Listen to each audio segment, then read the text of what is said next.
কিছু বলবে না ঠিক কিন্তু। আছে, আমি কিছু বলবো না। কিচ্ছু বলবে না। হ্যাঁ আচ্ছা। নিরু, একদম বলবে না। বলবে না কিন্তু। হ্যাঁ নিরু, কি ব্যাপার আচ্ছা। কি বলো তো? কি ব্যাপারটা কি? হ্যাঁ, এই নরেনটা হঠাৎ কাউকে কিছু না বলে চলে গেল কেন? আরে চুপ, চুপ। কি চুপ চুপ কেন? আরে ঘরে চলো। না না, কি ব্যাপারটা কি বলবে তো? আরে ধুর, আরে হাত পা ধোয়া হলো না কিছু? হাত পা ধুতে হবে না। এ কি রে? চলো। আরে কি ব্যাপারটা কি বলবে তো?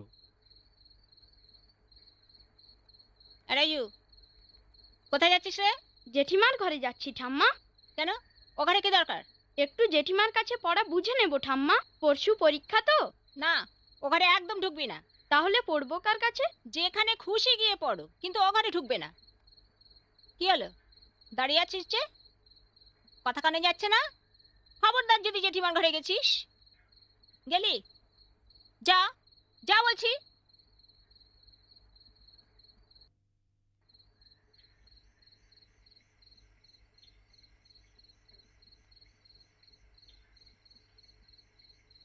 হুম।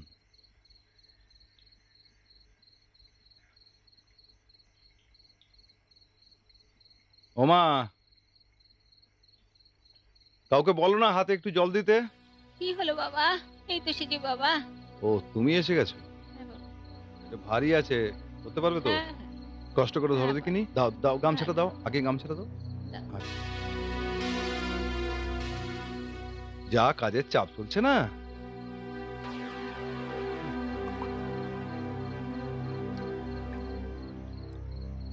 একটু নিশ্চিন্তে বসার জন্য।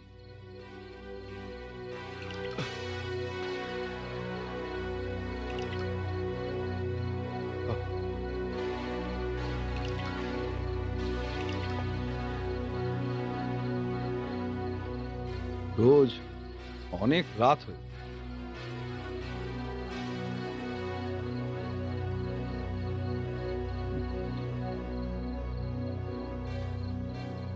হুম। দাও। দাও। হ্যাঁ দাও, দাও। এটা দাও। বাবা, হ্যাঁ?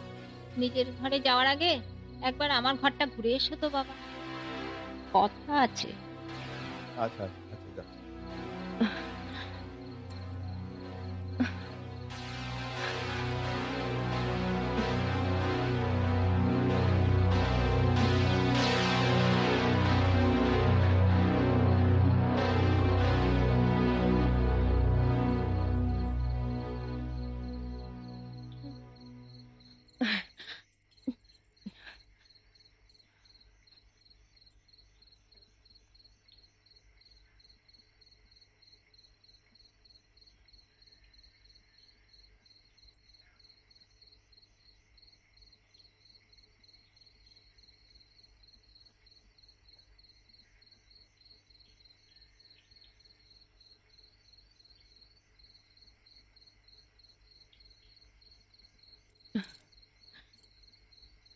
কি হলো?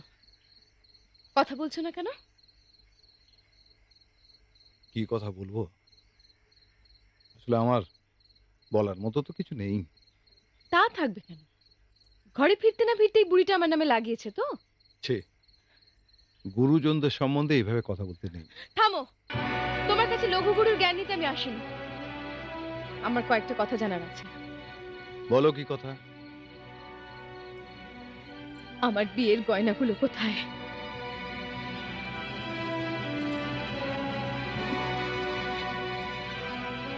কি হলো? চুপ করে আছো কেন? বলো আমার গয়নাগুলো কোথায়? আসলে সৌদামিনী, আমার আমার এই গয়নাগুলোর একটু দরকার ছিল। মানে খুব টাকা টানাটানি চলছে তো, সেই জন্য মানে মানে নিতান্ত বাধ্য হয়ে ওগুলো আমি সেটা আমাকে বলার প্রয়োজনও বোধ করোনি তুমি? বলতাম বলতাম আমি ভেবেছিলাম বলবো, কিন্তু ঠিক সময় সুযোগ হয়ে ওঠেনি, এই আর কি। বাহ, অপূর্ব।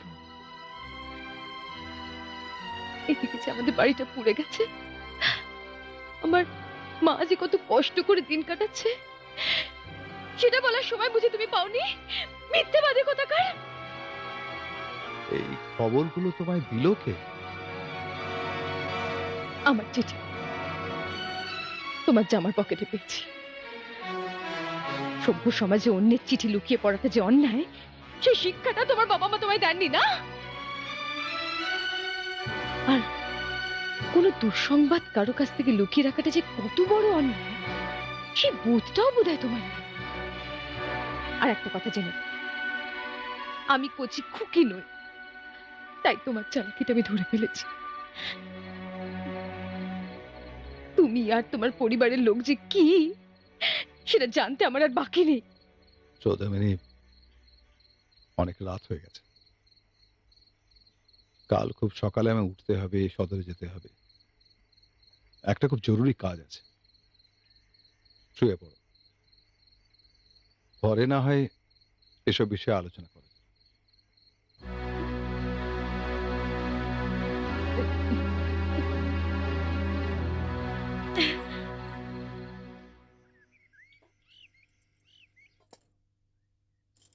বলি হারি হারুর মা, একদিনের নাম করে একেবারে 4 দিন কাটিয়ে এলে। তোমার কি কোনো আক্কেল নেই গা? কি করবো গো মেজো বৌদি, হাউটার যে বড্ড জ্বর হয়েছিল। এই তো বড় বৌদি আমাদের এসে গেছে। ভালো আছো তো মা? এ থাক দিদি, আজ আর তোমার রান্নাঘরে এসে কাজ নেই, আমি তো আছি। কেন গো মেজ দিদি, তুমি থাকলে বুঝি আমার রান্নাঘরে ঢুকতে নেই? কি দরকার দিদি, মা আবার কি কারণে বারণ করে গেলেন?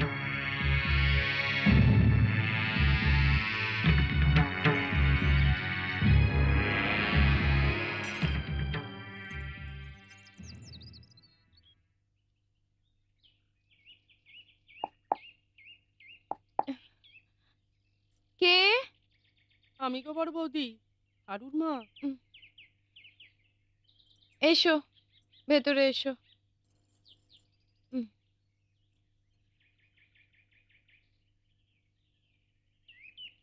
তোমার একটা চিঠি আছে গো বৌদি, বাবুর চিঠি। ধর।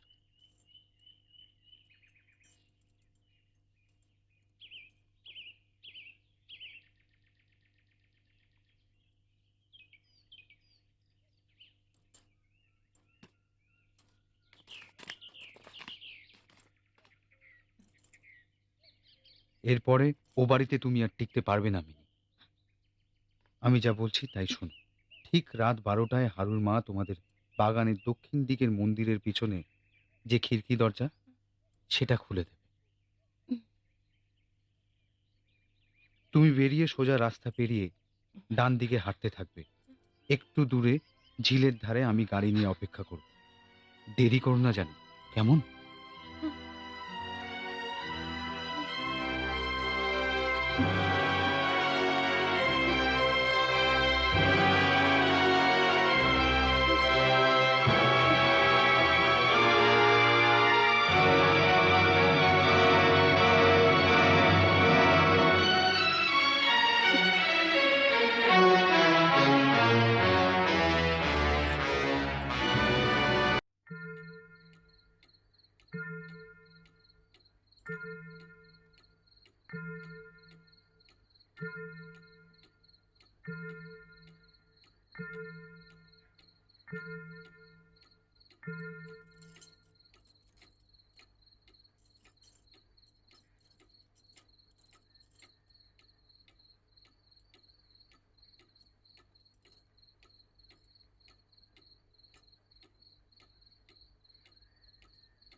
ঘর ছেড়ে তাহলে চললি বড় বউ?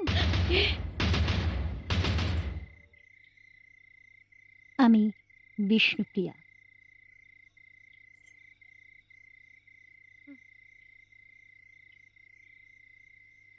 ভয় পেও না বৌদি, আমার দেবতুল্য দাদার জন্য তোমার মতো একজন সাধারণ মেয়ে মানুষের পায়ে ধরে কাঁদতে আমি আসিনি।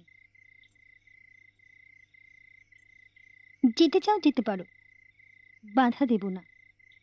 তবে ঘনশ্যাম মুখুজ্জেকে ভুল বুঝে তার উপর মিথ্যে অভিমান করে তুমি চলে যাবে, তা তো হয় না। তাই গুটি কয় কথা তোমায় বলবো বলে বাধ্য হয়ে পিছু ডাকলুম। কথা শুনে আমি কি করব? আমার বলার দায়িত্ব আমি বলছি, শুনে তুমি কি করবে না করবে সেটা তোমার ব্যাপার। প্রথমত, দাদা তোমার গয়নাগুলো বিক্রি করে দেয়নি, হ্যাঁ? কদিনের জন্য বাঁধা রেখেছে বসন্ত স্যাঁকড়ার কাছে, আর সেটা রেখেছে মাসিমা, মানে তোমার মায়ের চিঠি পেয়ে। যে টাকাটা পেয়েছে সেটা গত সপ্তাহে মানি অর্ডার করে পাঠানো হয়েছে তোমার মায়ের কাছে। আর বসন্ত স্যাঁকড়াকে বলা হয়েছে যে পাট বিক্রির বার্ষিক টাকাটা হাতে এলেই পুজোর আগেই তোমার গয়নাগুলো ফিরিয়ে আনা হবে। দ্বিতীয়ত, দাদা সদরে যায়নি, গিয়েছে তোমাদের গায়ে, তোমাদেরই পোড়াবাড়ি মেরামতির কাজে তদারকি করতে। ব্যাস, আমার আর কিচ্ছু বলার নেই তোমাকে। এবার তুমি গেলে যেতে পারো। আসলে কি জানো বৌদি, মানো বা নয় মানো, সব নিয়তি।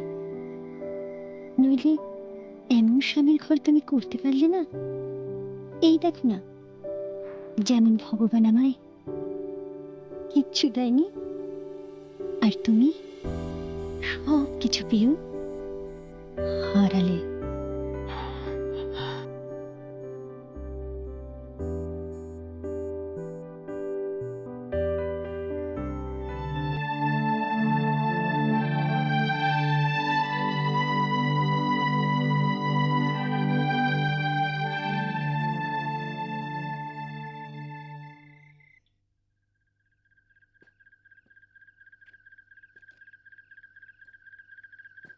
কি হলো এত দেরি?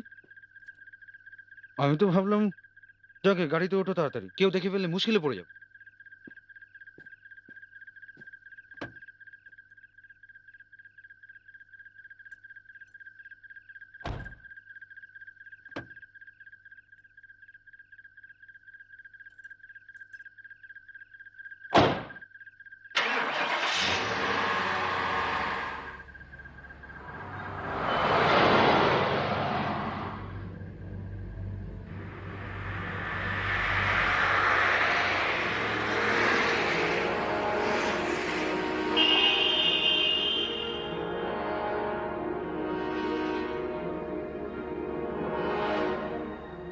মানো বা নাই মানো, সব নিয়তি। নইলে এমন স্বামীর ঘর তুমি করতে পারলে না।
গাড়ি থামাও নরেন, গাড়ি থামাও।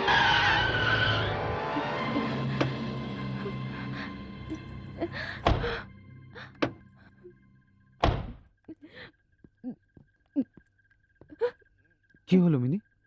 এখানে গাড়ি থামাতে বললে কেন? আমি পারবো না নরেন, আমি কিছুতেই পারবো না। তুমি আমাকে ঘরে ফিরিয়ে দিয়ে এসো নরেন। আমি তোমার পায়ে ধরছি নরেন, তুমি আমার ঘরে ফিরিয়ে দিয়ে এসো। এসব কি পাগলামি হচ্ছে মিনি? তুমি যা বলছো তার মানে জানো? আমি কিচ্ছু জানি না, জানতেও চাই না। শুধু তুমি আমাকে রেখে আসো নরেন। আমার স্বামী, আমার সংসার আমাকে ফিরিয়ে দাও নরেন। আমি তোমার কাছে ভিক্ষে চাইছি নরেন, আমি তোমার কাছে ভিক্ষে চাইছি। কিন্তু তা যে আর সম্ভব নয় মিনি। ওরা যে তোমাকে আর ফেরত নেবেন না। ফিরে যাওয়ার পথ তোমার বন্ধ। তোমার সিদ্ধান্ত নেবার আগে ভাবা উচিত ছিল একে ছেলে মানুষই। এমন জানলে আমি এর মধ্যে জড়াতামই না। ভুল করেছি আমি নরেন, আমি ভুল করেছি। আমি আমার স্বামীকে ছাড়া থাকতে পারবো না। ভুল করেছি আমি, ভুল করেছি আমি। ভুল? তোমার মতো বুদ্ধিমতী মেয়ের এমন ভুল হয় কি করে? দোহাই তোমার নরেন, আমায় ফিরিয়ে দিয়ে এসো লক্ষ্মীটি নরেন। আমি বুঝতে পারিনি, বুঝতে পারিনি আমি।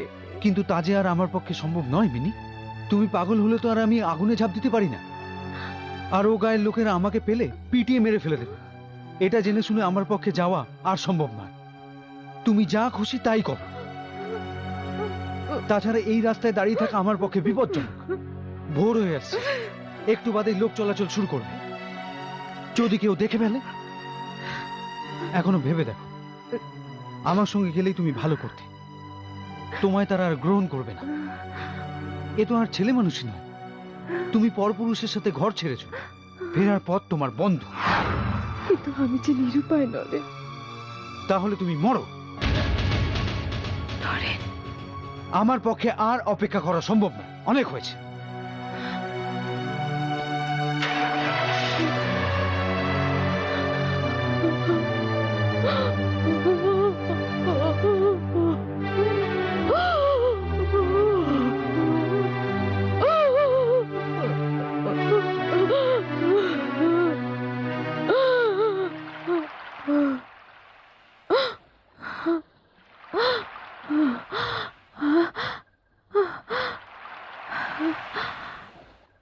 তুমি মরো, তুমি মরো। ফিরে যাওয়ার পথ তোমার বন্ধ। তুমি মরো, তুমি মরো।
সৌদামিনী,